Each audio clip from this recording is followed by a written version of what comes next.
Hi Kannada ವೇದ YouTube ಚಾನಲ್ಗೆ ಎಲ್ಲ ಒಂದು ಅಭ್ಯರ್ಥಿಗಳಿಗೆ ಒಂದು ಶಿಕ್ಷಕ ಆಕಾಂಕ್ಷಿಗಳಿಗೆ ಸ್ವಾಗತನ ಕೂಡ ತಿಳಿಸ್ತಾ ಇದೀಗ ಕರ್ನಾಟಕ ರಾಜ್ಯದ ಒಂದು ಸರ್ಕಾರಿ ಶಾಲಾ ಶಿಕ್ಷಕರಿಗೆ ಸಂಬಂಧಪಟ್ಟಂತೆ C&R ಅಂತಕ್ಕಂಥದ್ದು ಪ್ರಕಟ ಕೂಡ ಆಗಿರುವಂಥದ್ದಾಗಿರುತ್ತೆ. ಹೊಸ ನಿಯಮಾವಳಿಗಳನ್ನು ಈ ಒಂದು ನೇಮಕಾತಿಗೆ ಸಂಬಂಧಪಟ್ಟಂತೆ ಬಿಡುಗಡೆ ಕೂಡ ಮಾಡಿದ್ದಾರೆ ಅಂತ ಹೇಳ್ಬೋದು. ಬಟ್ ಆದರೆ ಇವಾಗ ಸದ್ಯಕ್ಕೆ ಅದು ಕರಡು ಕೂಡ ಮಾತ್ರ ಆಗಿರೋದಾಗಿರುತ್ತೆ. ಅಂದರೆ ಅದು ಜಸ್ಟ್ ಕರಡು ಆಗಿರುತ್ತೆ ಅಷ್ಟೇ ವಿನಃ ಯಾವುದೇ ರೀತಿಯಾಗಿ ಅಂತಿಮವಾಗಿ ಅದು ಇನ್ನೂ ಜಾರಿ ಆಗಿಲ್ಲ. ಕೆಲವರು ಅದನ್ನು ಜಾರಿ ಆಗಿದೆ ಹಾಗೆ ಹೀಗೆ ಅನ್ಕೊಂಡೆ ಕೂಡ ಸುದ್ದಿಗಳನ್ನು ಮಾಡ್ತಾ ಇರಬಹುದಾಗಿರುತ್ತೆ. ಬಟ್ ಅದು ಜಾರಿಯಾದ ನಂತರ ಅದು ಅಂತಿಮವಾಗಿ ಜಾರಿಗೆ ಬಂದಿರೋದಾಗಿರುತ್ತೆ. ಬಟ್ ಆದರೆ ಇವಾಗ ಸದ್ಯಕ್ಕೆ ಅದು ಕರಡು ಆಗಿರುತ್ತೆ. ಇಲಾಖೆ ಕಡೆಯಿಂದ ಏನೇನು ಮಾಹಿತಿನ ಕೊಟ್ಟಿದ್ದಾರಾಗಿದ್ದಾರೆ. ನಂತರ ಈ ಒಂದು ಡಿಗ್ರಿ ಪರ್ಸೆಂಟೇಜ್ಗಳಾಗಿರ್ಬೋದು, B.Ed ಆಗಿರ್ಬೋದು, PUC ಆಗಿರ್ಬೋದು, D.Ed ಆಗಿರ್ಬೋದು, ನಂತರ ಒಂದು ಅಭ್ಯರ್ಥಿಗಳಿಗೆ CET ಎಕ್ಸಾಮ್ ಆಗಿರ್ಬೋದು, ಒಂದು TET ಎಕ್ಸಾಮ್ ಆಗಿರ್ಬೋದು, ಎಷ್ಟು ಪರ್ಸೆಂಟೇಜ್ಗಳನ್ನ ತಗೋತಾರೆ, ಸೊ ಅದು ಅಂತಿಮ ಆಗುತ್ತಾ, ಸೊ ಹಿಂದೆ ಏನಿತ್ತಾಗಿದ್ರೆ ಇದ್ರ ಬಗ್ಗೆ ಕಂಪ್ಲೀಟ್ ಮಾಹಿತಿ ಹೊಡೆದ್ರೆ ತಗೊಂತಾರೆ. ಅದಕ್ಕೆ ಹೆಚ್ಚುವರಿ ಅಪ್ಡೇಟ್ಸ್ ಇನ್ಫಾರ್ಮೇಷನ್ ಮಾಹಿತಿನ ಪಡ್ಕೊಳ್ಳೋದಕ್ಕೆ ಹೊಸದಾಗಿ ವಿಡಿಯೋ ನೋಡ್ತಿರುವಂಥವ್ರು ಕನ್ನಡ ಬದ ಯೂಟ್ಯೂಬ್ ಚಾನಲ್ಗೆ ಸಬ್ಸ್ಕ್ರೈಬ್ ಆಗ್ಬೋದು. ಬೆಲ್ ಐಕಾನ್ ಕೂಡ ಕ್ಲಿಕ್ ಮಾಡಿ ಇಟ್ಕೋಬೋದಾಗಿರುತ್ತೆ. ಹೆಚ್ಚುವರಿ ಅಪ್ಡೇಟ್ಸ್ ಇನ್ಫಾರ್ಮೇಷನ್ B.Ed, TET ಆಗಿರ್ಬೋದು, ನಂತರ ಒಂದು ನೇಮಕಾತಿ ಪರೀಕ್ಷೆಗಳಿಗೆ ಸಂಬಂಧಪಟ್ಟಂತೆ ಎಲ್ಲ ಅಪ್ಡೇಟ್ಸ್ ಇನ್ಫಾರ್ಮೇಷನ್ ಕನ್ನಡ ವೇದ ಯೂಟ್ಯೂಬ್ ಚಾನಲ್ ನಿಮಗೆ ಸಿಗ್ತಾ ಇರುತ್ತೆ ಅಂತ ಹೇಳ್ತಾ ಇದೀಗ ಒಂದೊಂದಾಗಿ ಮಾಹಿತಿನ ಕೊಡೋಣ. ವಾಟ್ಸಪ್, ಟೆಲಿಗ್ರಾಮ್, ಇನ್ಸ್ಟಾಗ್ರಾಮ್ ಲಿಂಕ್ ಕೂಡ ಇರುವ ಡಿಸ್ಕ್ರಿಪ್ಷನಲ್ಲಿ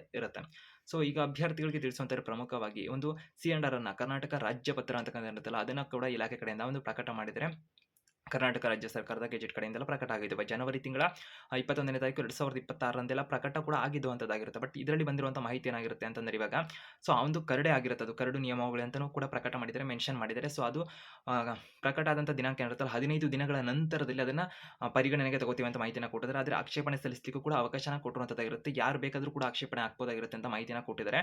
ಸೊ ಅದಕ್ಕೆ ಸಂಬಂಧಪಟ್ಟಂತೆ ವ್ಯಾಲಿಡ್ ರೀಸನ್ಸ್ ಏನಾದರೂ ಇತ್ತು ನಿಮ್ಮ ಬಳಿ ಅಂತಕ್ಕಂಥ ಸಂದರ್ಭದಲ್ಲಿ ಸೊ ಅದು ಜಾರಿ ಆಗಬೇಕಾ ಬೇಡವಾ ಅನ್ನೋದಕ್ಕೆ ಸಂಬಂಧಪಟ್ಟಂತೆ ಆ ನಂತರದಲ್ಲಿ ಚರ್ಚೆ ತೀರ್ಮಾನಗಳನ್ನು ಮಾಡಲಾಗ್ತದೆ. ಸೊ ಅದಕ್ಕೆ ಯಾರು ಬೇಕಾದ್ರೂ ಆಕ್ಷೇಪಣೆ ಸಲ್ಲಿಸೋದಕ್ಕೆ ಅಡ್ರೆಸ್ಸನ್ನು ಕೂಡ ಕೊಟ್ಟಿರುವಂಥದ್ದಾಗಿರುತ್ತೆ. ಸ್ಕ್ರೀನ್ ಮುಖಾಂತರ ನೋಡ್ತಿದ್ದೀರಾ ಈ ಒಂದು ವಿಳಾಸಕ್ಕೆ. ಈಗ ಅದು ಜಾರಿ ಆಗಬೇಕು ಅಂದ್ರೂ ಕೂಡ ನೀವು ಅದಕ್ಕೆ ಸಂಬಂಧಪಟ್ಟಂತೆ ಹಾಕ್ಬೋದಾಗಿರುತ್ತೆ. ಸಮಸ್ಯೆ ಇಲ್ಲ, ಜಾರಿ ಆಗಬೇಕು ಅಂದರೆ ನಾವು ಆಕ್ಷೇಪಣೆ ಹಾಕುವಂಥ ಅವಶ್ಯಕತೆ ಇರೋದಿಲ್ಲ ಅಷ್ಟಾಗಿ. ಬಟ್ ಜಾರಿ ಆಗಬಾರ್ದು ಅಂತಕ್ಕಂಥ ಸಂದರ್ಭದಲ್ಲಿ ಏನು ಕಾರಣಕ್ಕೆ ಆಗಬಾರ್ದು, ಏನು ನಿಯಮ ಇರಬೇಕಿತ್ತೆ, ಇನ್ನೊಂದು ಮತ್ತೊಂದು ಅಂತ ನೀವು ಆಕ್ಷೇಪಣೆಯನ್ನು ಸಲ್ಲಿಸಬಹುದಾಗಿರುತ್ತೆ ಆ ಒಂದು ವಿಳಾಸಕ್ಕೆ. ಇದೀಗ ಪ್ರಮುಖವಾಗಿ ಮಾಹಿತಿಯನ್ನು ತಿಳಿಸುವಂತಂದರೆ ಈ ಒಂದು ಹೊಸ ಕರಡು ನಿಯಮಾವಳಿಗಳ ಪ್ರಕಾರದಲ್ಲಿ CET ಅಂಕ ಏನಿರುತ್ತಲ್ಲ ಅದನ್ನು 50% ಬದಲಾಗಿ 70% ಪರಿಗಣಿಸಲಾಗ್ತದೆ ಅಂತ ಮಾಹಿತಿಯನ್ನು ಕೊಟ್ಟಿದ್ದಾರೆ.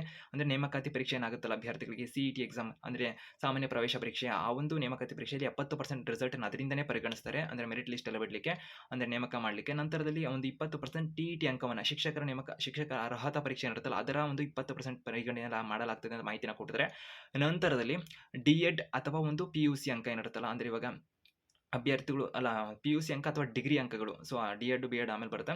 PUC ಅಥವಾ ಡಿಗ್ರಿ ಅಂಕಗಳು ಏನು ಬರ್ತಲ್ಲ ಅಭ್ಯರ್ಥಿಗಳಿಗೆ, ಕೆಲವೊಂದು ಅಭ್ಯರ್ಥಿಗಳು ಪ್ರೈಮರಿಗೆ ಹೋಗ್ತಕ್ಕಂಥವ್ರಿಗೆ ಏನಿರುತ್ತಲ್ಲ D.Ed ಮಾಡಿದಂಥವ್ರಿಗೆ ಅವ್ರಿಗೆ PUC ಅಂಕ ತಗೋತಾರೆ, B.Ed ಮಾಡಿದಂಥವ್ರಿಗೆ ಡಿಗ್ರಿ ಅಂಕ ತಗೋತಾರೆ. ಸೊ ಈ ಸಂದರ್ಭದಲ್ಲಿ PUC ಅಂಕ ಮತ್ತು ಒಂದು ಅಥವಾ ಡಿಗ್ರಿ ಅಂಕಗಳಿರುತ್ತವೆ ಇದರಲ್ಲಿ 8% ಪರಿಗಣಿಸ್ತೇವೆ ಅಂತಕ್ಕಂಥ ಮಾಹಿತಿನ ಕೊಟ್ಟಿದ್ದಾರೆ. ಸೊ ಹೊಸ ನಿಯಮಾವಳಿ ಪ್ರಕಾರದಲ್ಲಿ ಆ ನಂತರದಲ್ಲಿ ಒಂದು D.Ed ಮತ್ತು ಒಂದು B.Ed ಅಂತಕ್ಕಂಥ 2% ಪರಿಗಣಿಸ್ತೇವೆ ಅಂತ ಮಾಹಿತಿನ ಕೊಟ್ಟಿದ್ದಾರೆ. ಸೊ ಇದಕ್ಕೆ ಕೆಲವರು ವಿರೋಧನೂ ಕೂಡ ವ್ಯಕ್ತಪಡಿಸ್ತಿರೋದಾಗಿರುತ್ತೆ. ಸೊ ಕೆಲವರು ಪರ ಇದ್ದರೆ ಕೆಲವರು ವಿರೋಧ, ಸೊ ಕಂಪ್ಲೀಟ್ ಆಗಿರುವಂಥದ್ದಾಗಿರುತ್ತೆ ಎಲ್ಲದಕ್ಕೆ ಸಂಬಂಧಪಟ್ಟಂತೆನೂ. ಕೆಲವರು ಬ್ಯಾಕಪ್ ಸ್ಕೋರು ಅಥವಾ ಇನ್ನೊಂದು ಮತ್ತೊಂದು ನೇಮ್ಸ್ ಏನು ಕರೀತಾರಲ್ಲ ಅಥವಾ ಈ ಒಂದು ಜಾರಿ ಹೊಸದೇನಿರೋದಲ್ಲ ಕರಡು ಇದು ಜಾರಿ ಆಗಬೇಕು ಅಂತ ಕೆಲವರು ವಾದ ಆದರೆ ಇನ್ನು ಕೆಲವರು ವಾದ ಜಾರಿ ಆಗಬಾರ್ದು ಅಂತಿದೆ.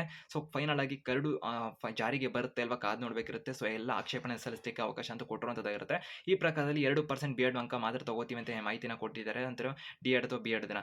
ಸೊ ಫೈನಲ್ ಆಗಿ ಈ ಒಂದು ನಿಯಮಾವಳಿಗಳು ಸದ್ಯಕ್ಕೆ ಇರುವಂಥದ್ದಾಗಿರುತ್ತೆ. ಇದೇ ನಿಯಮವೇನಾದರೂ ಜಾರಿಗೆ ಬಂದರೆ ಹೊಸ ಶಿಕ್ಷಕರ ನೇಮಕಾತಿ ಆಗುತ್ತಲ್ಲ ಆ ಸಂದರ್ಭದಲ್ಲಿ ಈ ನಿಯಮಾವಳಿ ಪ್ರಕರಣ ಅದನ್ನು ಮಾಡಲಾಗ್ತದೆ. ಸೊ 15 ದಿನಗಳ ನಂತರ ಅದನ್ನು ತಗೋತೀವಿ ಅಂತ ಮಾಹಿತಿನ ಕೊಟ್ಟಿದ್ದಾರೆ. ಜಾರಿಯಾದಂಥ 15 ದಿನಗಳ ನಂತರದಿಂದ ಅಂದರೆ ಜನವರಿ 21, 2026ರಿಂದ ಅದು ಪ್ರಕಟ ಆಗಿರೋದ್ರಿಂದ ಕರಡು 15 ದಿನಗಳ ತನಕ ಅದು ಕರಡು ಆಗಿರುತ್ತೆ. ಆ ನಂತರದಲ್ಲಿ ಆಕ್ಷೇಪಣೆಗಳೆಲ್ಲ ಒಂದು ಪರಿಶೀಲನೆ ಮಾಡೋದ್ರ ಮುಖಾಂತರದಲ್ಲಿ ಚರ್ಚೆ ಎಲ್ಲ ಆಗಿ ಆ ನಂತರ ಫೈನಲ್ ಆಗಿ ಕೂಡ ಪ್ರಕಟ ಮಾಡ್ತಾರೆ. ಅದರಲ್ಲಿ ಚೇಂಜಸ್ ಕೂಡ ಆಗ್ಬೋದು, ಆಗದೇನೂ ಕೂಡ ಇರ್ಬೋದಾಗಿರುತ್ತೆ. ಸೊ ಅದೇ ರೀಸನಿಂದ ಹೇಳ್ತಿರೋದು ಇವಾಗ ಏನು ಮಾಹಿತಿ ಇದೆಯಲ್ಲ ಜಸ್ಟ್ ಇದು ಕರಡು ಅಷ್ಟೇ ಆಗಿರುತ್ತೆ. ಸೊ ಫೈನಲ್ ಏನೂ ಆಗಿಲ್ಲ. ಸೊ ಅದನ್ನು ಅರ್ಥ ಮಾಡ್ಕೊಬೇಕಾಗಿರುತ್ತೆ ಕೆಲವರು.